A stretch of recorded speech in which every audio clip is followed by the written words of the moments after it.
Sejam muito bem-vindos ao nosso canal.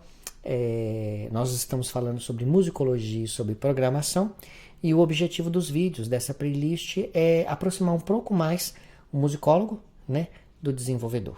Nós estamos no primeiro tópico dessa série, e esse tópico ele é dividido em três conceitos básicos, né, três momentos. O primeiro que a gente vai falar é sobre organização do ambiente.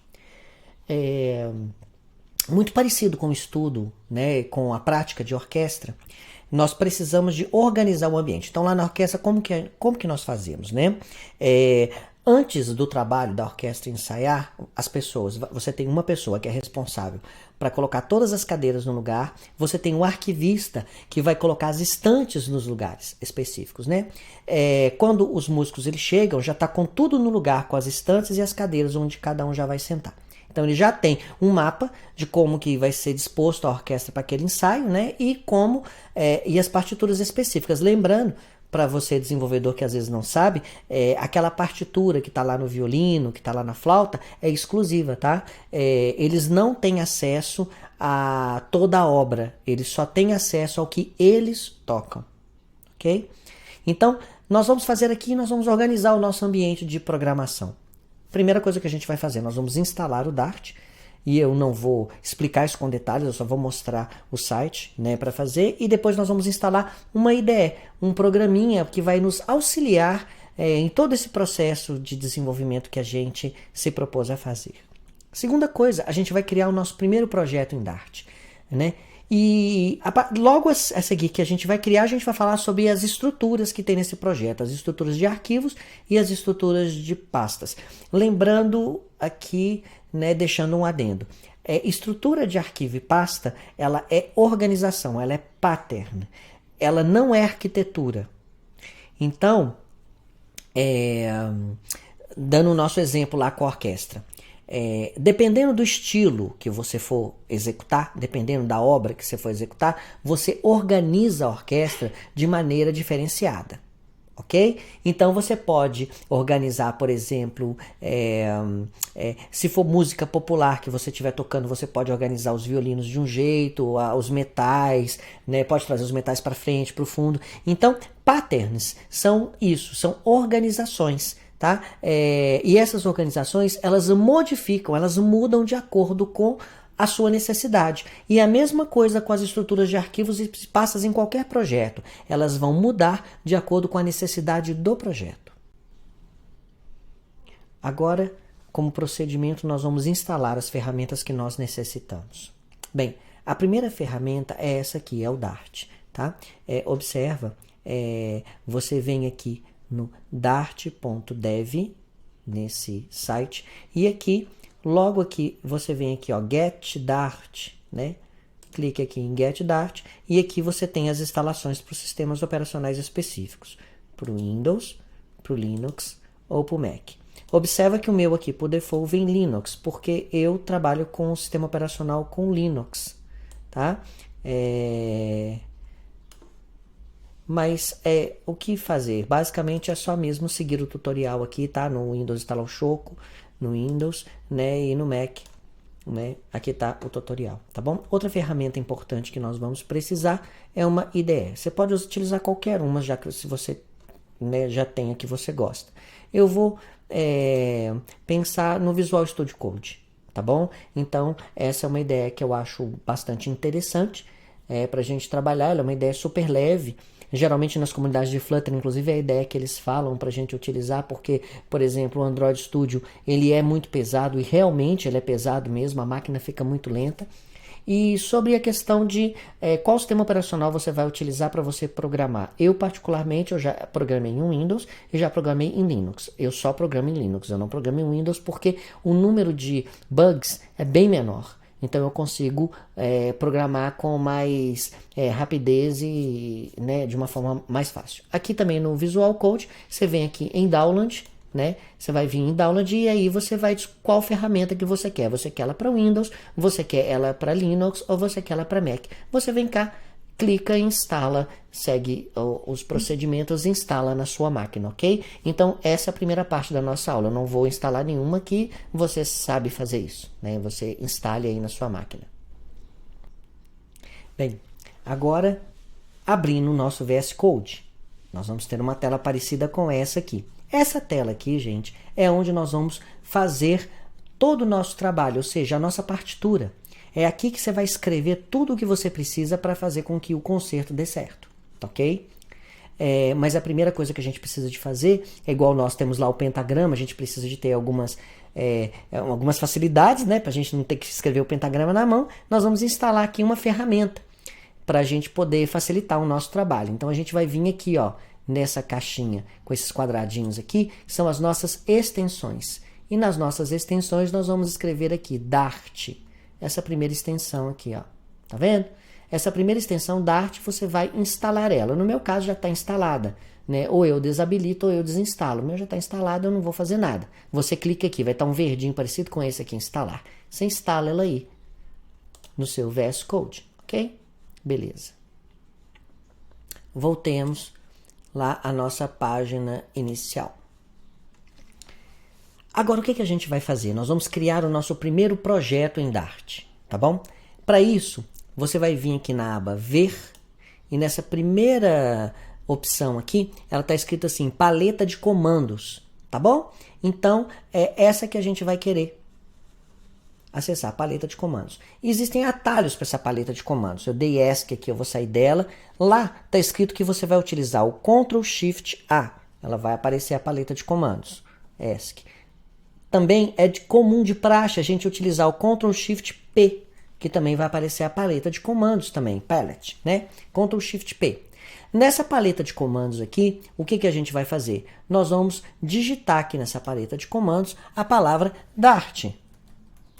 E aí vai aparecer uma porção de opções. Qual a opção que nós precisamos? Nós vamos criar um projeto novo. Então nós vamos aqui, Dart New Project. O meu aparece aqui em cima porque ele foi usado recentemente, tá? Eu crio muito projeto, então eu uso muito, então tá aqui, usado recentemente. Você deve estar lá na letra N, mais embaixo aqui você vai ter o New Project lá. Você vai clicar New Project. Clicou o projeto. E aí, então, agora ele vai aparecer as opções. Que tipo de projeto em Dart você quer criar, tá? Tem o projeto no Angular, Dart, tem o Bare Bones, o Console Application, né? São vários tipos de projetos diferentes em Dart. Nós vamos criar o nosso Console Application. Esse aqui, você vai clicar aqui. Qual o nome que eu vou dar para ele? Eu vou dar um nome para ele de tópico 1, que é o tópico que a gente está trabalhando, tópico 01, dou Enter, ele vai pedir onde você quer salvar esse projeto, eu vou em qualquer lugar aqui da máquina, no meu caso aqui eu vou salvar ele no meu canal, né, aqui no playlist do canal, deixa eu olhar aqui direitinho, musicologia, programação, tópico 1, vou salvar ele aqui, criei, e ele vai criar o primeiro projeto pra gente, com toda a estrutura do projeto, tá bom?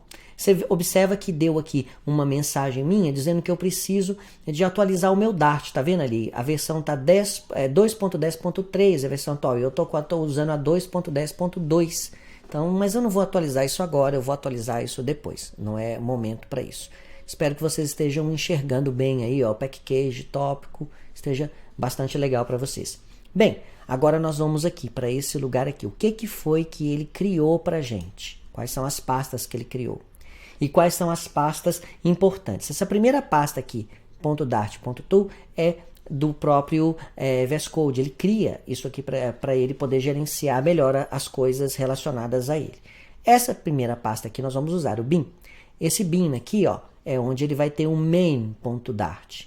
Esse arquivo que está aberto aqui, tópico 01, é onde vai ter essa função aqui, main. A função main significa start, fazer com que a minha aplicação rode, ela comece a rodar a minha aplicação, ok?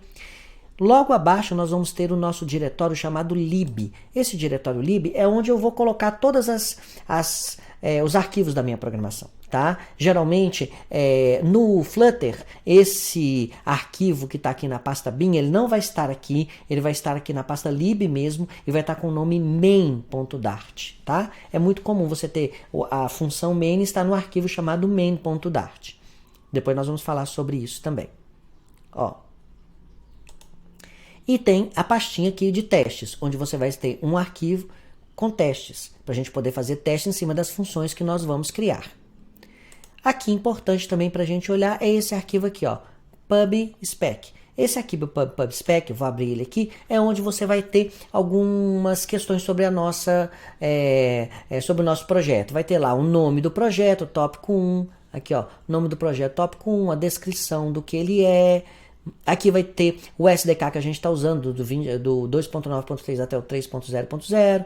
Aqui são as dependências, talvez, que o nosso projeto vai usar. Vamos supor que eu queira utilizar alguma biblioteca de terceiros. Quero MIDI, por exemplo. Então já tem uma biblioteca MIDI pronta, eu vou usar aquela biblioteca e não vou ficar inventando a roda. Isso é uma grande bobagem fazer um trem desse. Desde que ela esteja segura, eu utilizo a biblioteca que alguém já criou, essa biblioteca lá. E esse aqui, dev dependências, são as dependências que você utiliza em ambiente de desenvolvimento. Existem dois ambientes que a gente sempre trabalha. O ambiente de desenvolvimento é aquele momento onde você está desenvolvendo a aplicação e tal, é um ambiente interno. E existe um ambiente de produção, quando essa aplicação já está pronta e as pessoas, os usuários, já podem utilizar essa aplicação. Tá bom? Então, esse aqui, por exemplo, pro seu ambiente de desenvolvimento, você precisa do teste, dessa dependência aqui chamada teste. Para um ambiente de produção, não. O seu usuário não vai testar nada, ele vai usar a aplicação, ele não está testando nada, o teste é para você. O usuário não vai testar isso. Então, entendeu? Bem, vamos lá, vamos continuar o nosso trabalho aqui. Vamos agora pegar esse primeiro arquivo nosso, tópico.01, que geralmente aqui por default a gente nem chama pelo nome do projeto, a gente chama isso aqui de main.dart, por causa dessa função aqui, tá? Mas ele criou desse jeito, vamos deixar.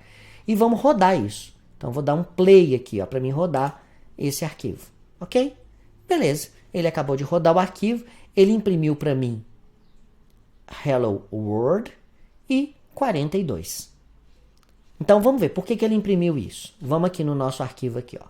Eu pedi para ele imprimir Hello World, print significa imprimir, Hello World, e depois eu passei para ele que ele vai imprimir para mim uma variável, né, que ele vai estar imprimindo para mim alguma coisa que eu fiz, vamos dizer mais ou menos assim, em uma função chamada calculate.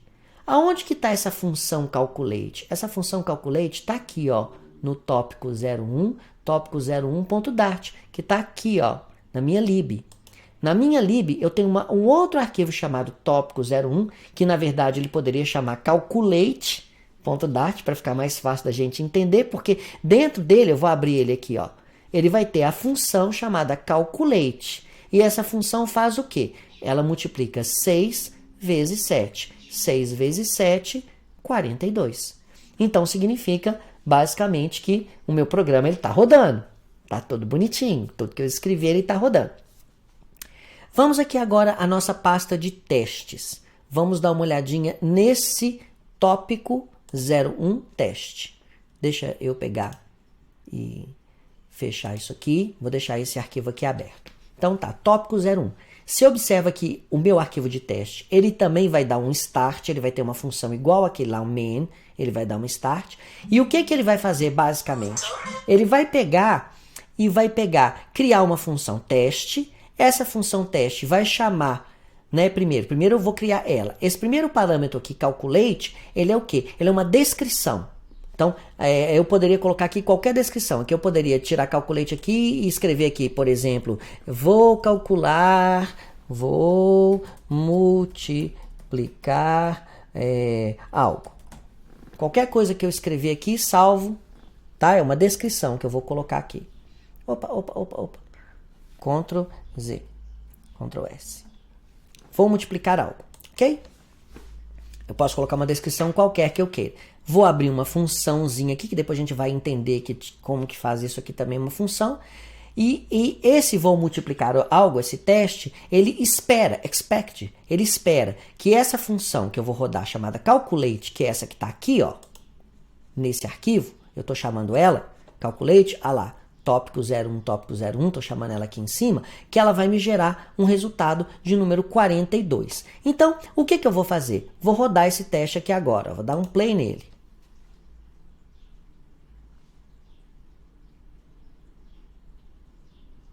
Vamos ver o que ele vai fazer para mim. Ok? Aí ele está olhando direitinho, vendo, vendo, vendo, vendo, vendo. Vamos aguardar. E olha lá.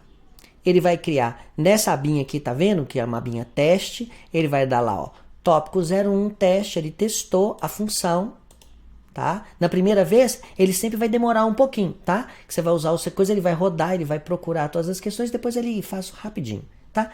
Olha lá. A função chama vou multiplicar algo e a função vou multiplicar algo, ela tá ok, né?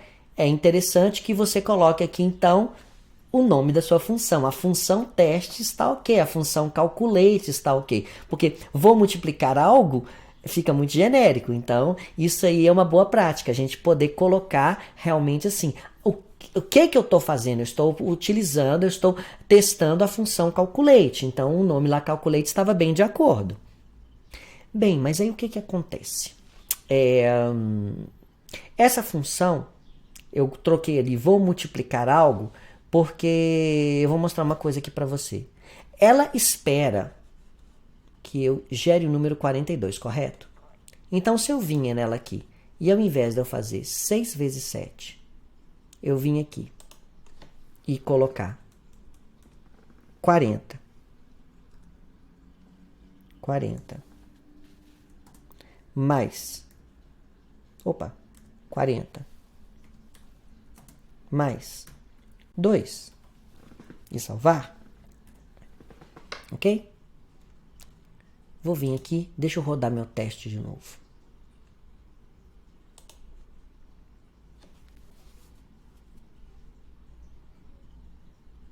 Ah lá, vou multiplicar algo. Passou. Se a minha função é para multiplicar algo, eu coloquei lá uma soma e a função passou. Então, eu vou explicar algumas questões que são questões acadêmicas. Quando você estudou lá no seu ensino médio, né, que a água entra em ebulição a 100 graus Celsius, ok? Pois é, tá errado. A água, no nível do mar, ela entra em ebulição a 100 graus Celsius, ok? Tá errado. A água pura, no nível do mar, ela entra em ebulição a 100 graus Celsius. Porque se ela estiver misturada ou não estiver no nível do mar, essa afirmação que ela entra em ebulição a 100 graus é uma afirmação errada. Entendeu? Vamos passar aqui para o nosso teste. Se o nosso teste é um teste de multiplicação, lá, se você jogar uma soma e ele der o mesmo resultado, significa que a nossa função lá está mal escrita, ela está escrita errada. Então o teste, ele passou, entendeu? Assim, mas não significa que porque o teste passou, você escreveu certo. Mas, exatamente por isso, ele vai começando a te ajudar a prever os bugs da sua aplicação.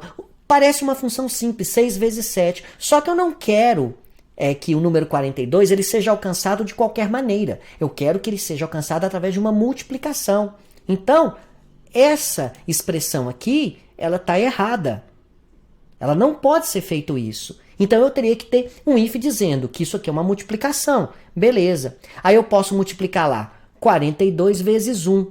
Só que na minha lógica de negócio, o primeiro número não pode ser acima de 40. Aí eu coloco lá 22, 21 vezes 2. Só que o número não pode ser acima de 10. Aí eu coloco lá 6 vezes 7. Aí eu chego na minha multiplicação, correto? Errado. Porque pode ter um usuário que vai digitar 7 vezes 3 e o primeiro número tem obrigatoriamente que ser 6. Então você está vendo como o teste ele pode ajudar você a melhorar o seu código, porque ele vai mostrar as possibilidades do bug, ok? Beleza? Por hoje é só. Um grande abraço e na próxima aula nós vamos começar e vamos... Próxima aula não é aula, né, gente? É o nosso próximo encontro. A gente vai encontrar para conversar, para falar um pouco sobre programação. No nosso próximo encontro, a gente vai falar sobre variáveis, Ok? E guarda isso, cara. Se o seu teste passou, não significa que você escreveu um código de qualidade. Significa que o seu código está dando um resultado. A sua lógica pode estar certa, mas ela pode não estar, como o exemplo da água que eu acabei de te dar. Grande abraço e até o próximo encontro.